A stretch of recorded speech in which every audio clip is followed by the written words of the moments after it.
And away we go. It is the Nightcap brought to you by Hail Mary Sports Bar right here on BearcatJournal.com. Go see our good friends at Hail Mary's. They're in Cheviot. They're on Harrison Avenue, right in the Dora District, so you can go from bar to bar with your drinks or just hang out with our friends at Hail Mary's. They will get you taken care of. They have 27 TVs in the space, a 9-screen video wall. And you know what? You want to watch the Reds? You want a nice place to chill and take in a ball game? Head down to Hail Mary's. They'll get you taken care of. They got a brand new walk-in cooler, brand new draft lines, and of course, ice cold Cincy Light on tap in a 32.8 degree frosted glass. All right, Aaron, let's get this show on the road. It's been a fun day.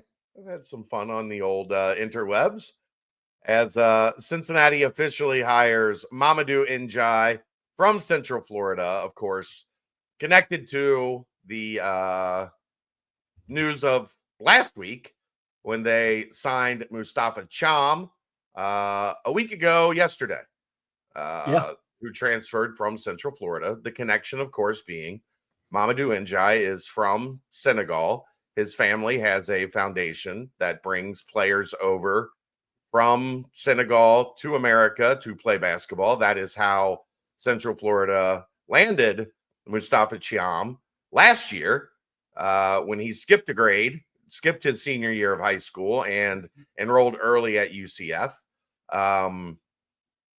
It's not a surprise. It is something that has been happening in college basketball for as far back as college basketball has existed. The quote-unquote package deal. But Njai is not just a fly-by-night like figure in college basketball. He was a very good player at Auburn.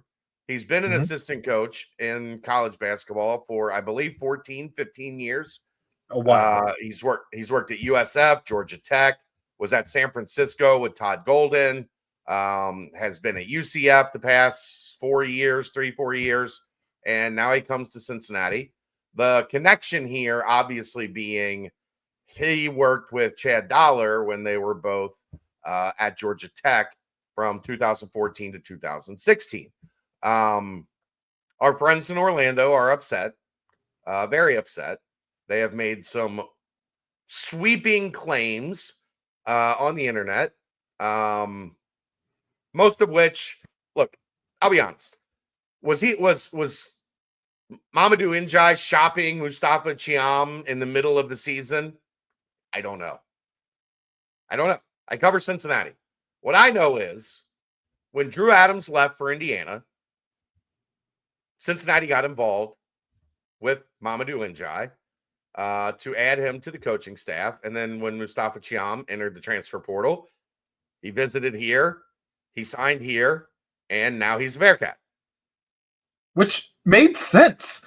We talked when there was an opening. We talked one of two things you needed to have bringing an assistant in here, which was either an offensive coordinator, essentially somebody to come in and revamp the offense and do some things that we hadn't seen, or the other option would be to finally get a big man coach in here that we have not had since Mike Roberts left the program. Yeah. So we filled the hole with one of the two things on the wish list. Crazy. And it just so happened that the coach that did so also had a player to bring with him. That is not they've lost their minds. Like, look, I get it. Like, you had an NBA talent on your roster and the coach that brought him there on your staff, and you would like to keep those things intact. I'd be frustrated as hell if the shoe was on the other foot. Sure. But would I be throwing around claims that you can't substantiate, especially implying that the school that was the ultimate destination was involved from quote unquote the middle of the season when they weren't? And of course, Brandon Hellweg, who runs the UCF Rivals site, is the one that originally made these claims. I said straight up, I can tell you with certainty, Cincinnati was not involved until Drew Adams took the Indiana job.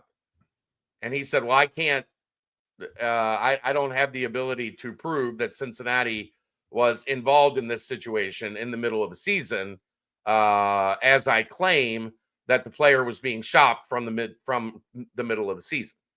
So the guy that wrote the story, or wrote the story and then put out a long tweet about it, could not unequivocally say he had proof of anything. So shut up. This is college basketball in 2025. Well, let's also It's not been kid ourselves. college basketball since the That's- 50s and the 60s I and was the gonna say 70s. let's not kid ourselves. How often do you find a parent or a very close friend of a An player, AAU coach. somebody? Well, even Drew, when he was here, he had connections to when we were involved with Flory.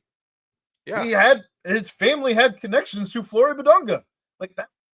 There was definitely a correlation there. Now we didn't end up. His family also runs a foundation that helps bring players over from Africa.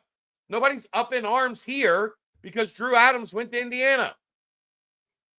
Nobody's up in arms here. Aaron, we had in our chat students at the University of Cincinnati in January and February. We assume they're students. They said they were students. Well, we are going off of that. Maybe they were lying, but sure, we didn't. We're not labeling them as students. They said in our chat that they were students at the University of Cincinnati, that they had classes with basketball players. They were saying from January and February that Dylan Mitchell would go to St. John's at the end of the season. Correct. What happened? Dylan Mitchell entered the transfer portal. He visited St. John's almost immediately, and then he went to St. John's.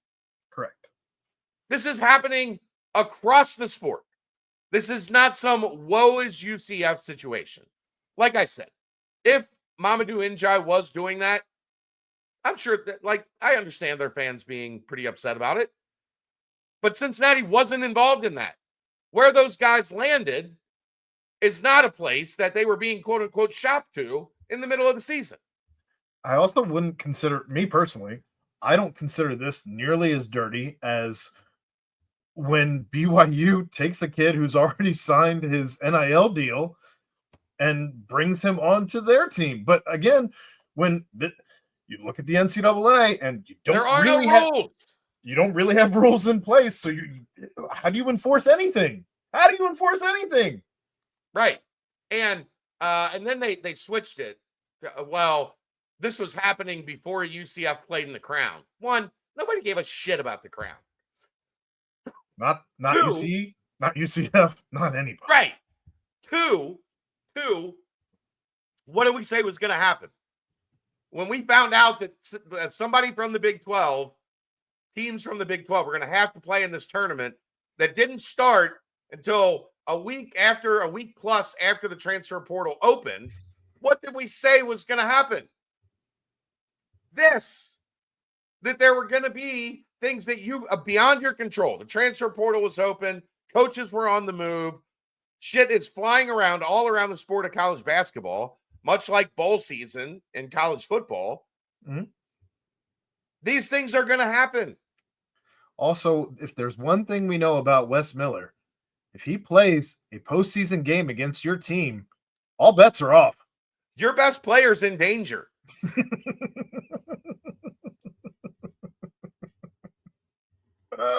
You're not always sure because they usually win a game or two in the NIT or the Crown or whatever it is. So, there's 2 or 3 teams involved. You're not sure who he's going to take the player from. See, and this is why I'm all on board, fully hoping we make the NCAA tournament so the talent pool gets better of players you can take year after year. We are on 3 years in a row. Correct. Aziz Bandago, Connor Hickman, now Mustafa Cham. You play Cincinnati in a postseason tournament, they're coming for your best player, boys and girls. We should have got that goggle kid from Indiana State.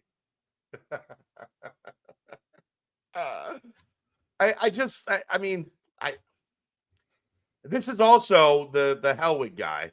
This is also the guy, if you remember, back when Wes first got here, made a stink that Wes was wearing shoes that weren't Under Armour for a game. While it was happening, that UC was in the mix of leaving Under Armour for Jordan and becoming a Jordan school. This guy didn't have the information. They were no longer under contract with Under Armour. They were with BSM.